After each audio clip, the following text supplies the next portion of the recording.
Shalom, pada saat ini saya akan membahas tentang jurnal dari tugas kepemimpinan Kristen. Adapun judul yang saya ambil adalah Kepemimpinan Misi Paulus dan implikasinya bagi pemimpin pada masa kini.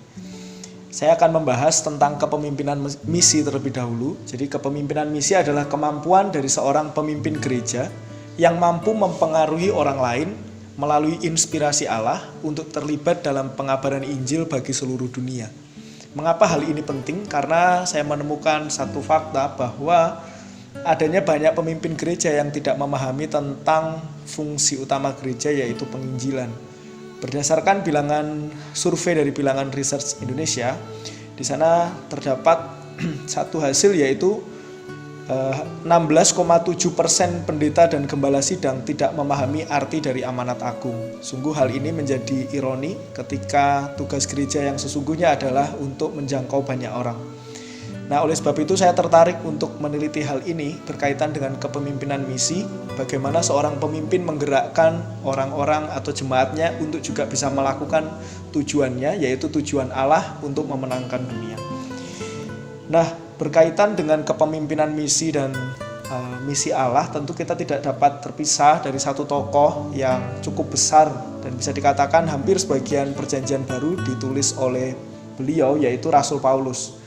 Paulus memiliki andil yang begitu besar dalam pemberitaan Injil ke seluruh dunia, mungkin dampaknya kita bisa rasakan hingga saat ini.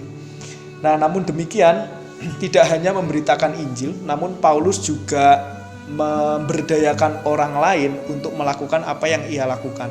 Artinya Paulus juga memiliki sifat kepemimpinan misi yang baik.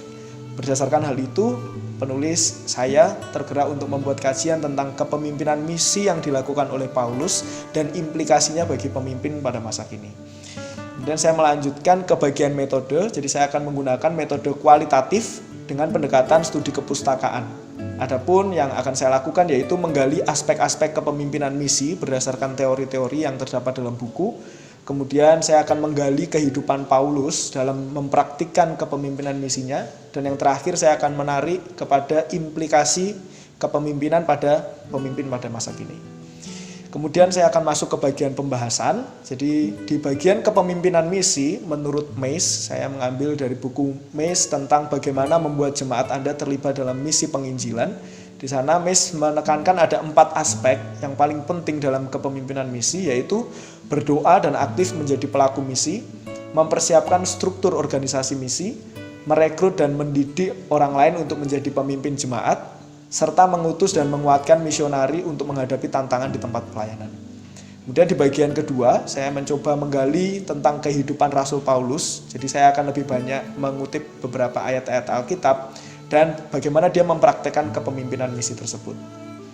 Riwayat Paulus adalah Paulus seorang Yahudi yang mengalami Helenisasi atau pengaruh dari budaya Yunani, termasuk di dalam pola hidupnya.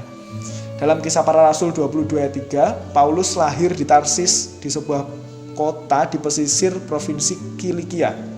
Nah, Paulus ini berasal dari keluarga Yahudi, di mana pada waktu itu ia menganiaya pengikut Kristus dan berusaha untuk membunuh pengikut Kristus. Nah, secara singkat, Paulus berubah 180 derajat menjadi orang yang mengabarkan Injil, menjadi pengikut Kristus, oleh karena ia berjumpa dengan Allah, dijumpai secara pribadi, dan kemudian sejak dari itu Paulus mengabdikan hidupnya kepada Kristus. Dari riwayat Paulus secara singkat ini, kita bisa melihat bahwa pelayanan misi yang dilakukan oleh Paulus itu bergantung kepada Allah. Jadi ketergantungan dengan Allah adalah kunci utama untuk melakukan pekerjaan kepemimpinan misi. Kemudian, adapun 4 aspek secara konkret yang dilakukan oleh Rasul Paulus, yaitu yang pertama, dia berdoa dan aktif menjadi pelaku misi. Kemudian yang kedua, dia juga mendidik petobat baru dan mencetak pemimpin-pemimpin jemaat lokal. Jika dilihat di surat-surat Paulus, ada banyak sekali orang-orang yang dididik dan dibina untuk membina di jemaat lokal.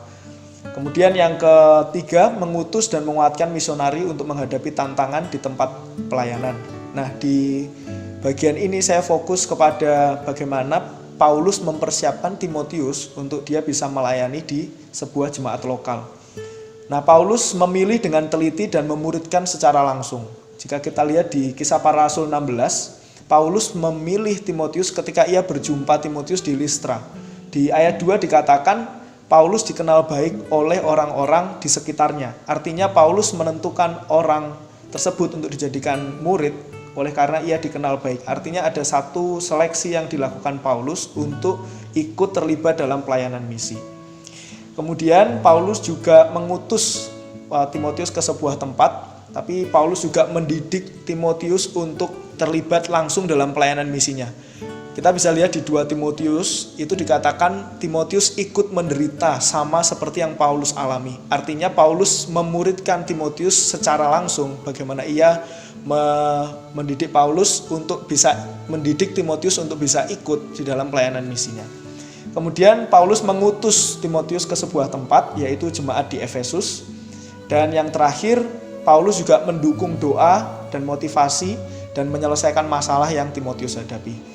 Di bagian mendukung melalui doa dan motivasi ini, itu kita bisa lihat di bagian 2 Timotius. Surat tersebut adalah surat pribadi Paulus kepada Timotius yang isinya adalah nasihat-nasihat yang Paulus berikan kepada Timotius, termasuk dalam menghadapi ajaran-ajaran sesat, termasuk Paulus juga memahami jikalau Timotius itu memiliki masalah kesehatan. Paulus juga memahami bagaimana Timotius itu juga memiliki kurang percaya diri. Nah, artinya Paulus begitu mengenal Timotius dan akhirnya dia bisa memberikan nasihat-nasihat kepada Timotius. Nah, kemudian apa implikasinya bagi pemimpin pada masa kini? Yang pertama, seorang pemimpin misi harus berdoa dan terlibat aktif dalam pekabaran Injil.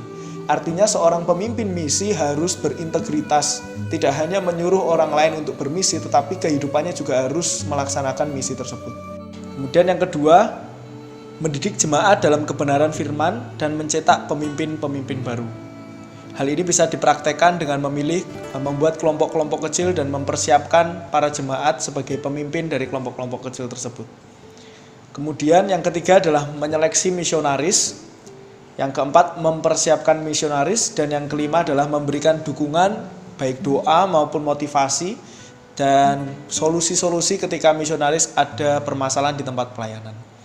Inilah yang menjadi ringkasan tentang jurnal yang saya teliti berkaitan dengan kepemimpinan misi Rasul Paulus dengan implikasi bagi pemimpin masa kini. Terima kasih, Tuhan Yesus memberkati.